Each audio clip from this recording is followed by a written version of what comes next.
Ever since we've been talking about Grand Theft Auto 6, one of the biggest questions has been what will be the rival of that title? Is it going to come from another big open world AAA game? Is it going to be some other title out there? Well, it seems like it might actually be a game that we've been playing for years now, and it's coming from Rockstar Games. We'll be talking about what that is and more all in this video today. And so where this actually comes from is an interview on the website gamesindustry.biz. You typically hear me mention this when we talk about Take-Two Interactive CEO Strauss Zelnick and the interviews he might actually be doing right before or after the earnings call. Well, gamesindustry.biz was actually interviewing video game analyst Matt Piscatella.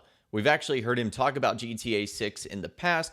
We've brought up his name before, and he gave us some insight on what he believes Grand Theft Auto 6's biggest rival is going to be. And the reason this was brought up is he's talking about how difficult it is to make video games right now, and how the industry as a whole is honestly struggling. So the article goes on to say this: aside from making game production more efficient and sustainable, the greatest challenge to future games will be competing against games already out there and that are refusing to go anywhere. Piscatella says you look at something like Fortnite, it's been what, 7-8 years now that thing's been the biggest thing in the world. Or Minecraft and Grand Theft Auto 5 launched in 2013.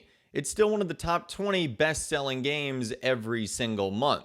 The biggest competitor to Grand Theft Auto 6 will be Grand Theft Auto 5. It's wild times to be trying to make new video games, but Layden has hope that we'll see a new fresh wave of exciting titles thanks to the emergence of AA games from studios that can afford to take greater risks thanks to their most modest budgets. I think the future is going to be a wider variety of games. I'm not worried about the future. So essentially, what Matt Piscatella is saying is that these live service games, think of like Roblox, which has been in the news lately for other unfortunate reasons, Fortnite, Minecraft, Grand Theft Auto Online, which of course comes from GTA 5, that's going to be the biggest competitor for Grand Theft Auto 6, as you already have people playing these games, and because they're updated so consistently, might be hard to get them off of it. And so if you think about it, someone that might be currently playing Grand Theft Auto 5 and GTA Online, and they might not even be playing on the modern systems, they can still, for the most part, do a lot of the things we can on the current systems. Yes, they don't have the most latest updates, but you still have the core Grand Theft Auto Online experience. And for the casual gamer, that might be enough. And also for the casual gamer, they might not necessarily say, well, I've got to buy Grand Theft Auto 6, which is now going to be, $80 as opposed to $60 or $70. And I've got to buy a new console, a PlayStation 5, an Xbox Series X and S, the accessories that go along with that. So it wouldn't be surprising if indeed games like Grand Theft Auto 5 and GTA Online cause the biggest headache for Rockstar in terms of getting people to move over. Now, Matt Piscatella goes on to say this: over time, we're going to get to the point where we more fully transition towards that free-to-play model as a baseline over the next, say, 20 to 30 years. GTA 6, by comparison, could cost up to $100 according to some experts, though it'll at least presumably launch with the online elements Piscatella thinks are important for submerging a modern blockbuster in money. Going on to say there's the issue of GTA 6 being a new game. However, Piscatella remarks that every IP holder is trying to get their IP into Fortnite or into Minecraft rather than building their own games, because they know that's where the audience is. We can't ignore the fact that Grand Theft Auto 6 has a gargantuan player base of its own, of course, but only time can reveal how much of it shows up for GTA 6 and for how long. Now, this isn't the first time that Grand Theft Auto 6 has been in the news like this recently. Another article on Games Radar said, as the industry waits for GTA 6 to land like a meteor, analyst highlights the widening gap in games. Quote, the winners are winning bigger and everyone else is scrambling for a smaller piece of the pie. That available pie for those titles and services that aren't the biggest in the market, that pie is shrinking. And that, of course, was Matt Piscatella again, saying that since the delay of GTA 6, the video game industry has been struggling significantly. You guys might recall one of the quotes that people were throwing out, at least in the video game industry. It was survive until 2025. Well, that's because GTA 6 was supposed to be here. Well, now that it's not coming out until 2026, we're starting to see the effects of that.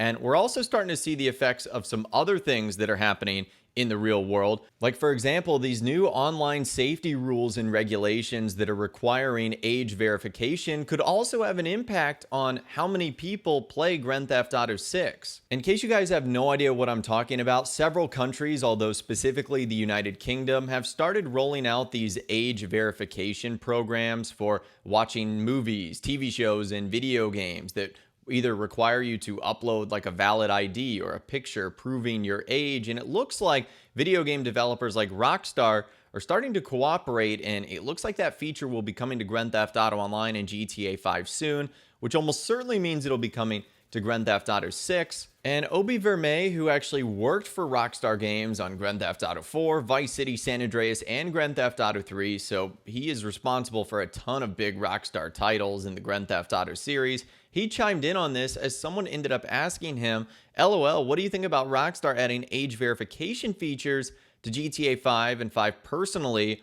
Awful idea, because who is going to verify when how often do Rockstar get hacked?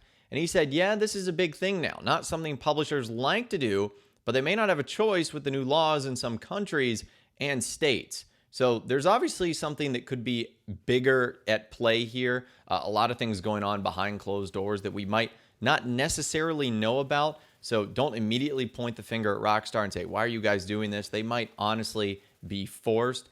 And then from the same individual who followed up with another question, do you think that could hinder the sales? Because one, I remember being a kid, having GTA 5 pre-ordered for me. So if kids can't play 5 or 6, and also people not wanting to verify due to Rockstar's history of getting hacked, do you think GTA 6 could sell less than 5? And Obi Vermey said it could hinder sales a little bit. I think the audience for GTA is older now than previously. My money would still be on 6 outselling 5 eventually. And honestly, I think kids these days are smart enough. I'm not saying it's right or wrong, but there are certainly ways in which you can get around the system, whether it be doing it in person, bringing your parents or your friends, someone that might be older. If it's online, I've seen people already getting around the age verification system. I think GTA 6 is going to be one of those insanely huge games that people will do anything in order to get their hands on it to play it. So I don't think it's going to slow down sales. I think it's going to be an inconvenience for people that want to play the game that could have just said, oh, I'll just jump on. The game's not going to know if I'm 18 or 16 or however old you have to be in whatever state or city or country you're in order to play it. I think it'll just be more of an inconvenience. I don't necessarily think it'll slow things down. But again, like we talked about earlier, what is interesting and what could slow things down is possibly Rockstar with GTA 5 and Grand Theft Auto Online. Now, the way Rockstar could actually force people to move over is if they just completely shut down the servers of Grand Theft Auto Online. Then that would force people to move over to GTA 6 and its multiplayer, although they've shown they aren't going to do that. They didn't shut down Red Dead Redemption's multiplayer, even though there wasn't almost anything you could do. You couldn't like save your characters or your progress, nor did they do the same with Grand Theft Auto 4. So this situation is a little bit different.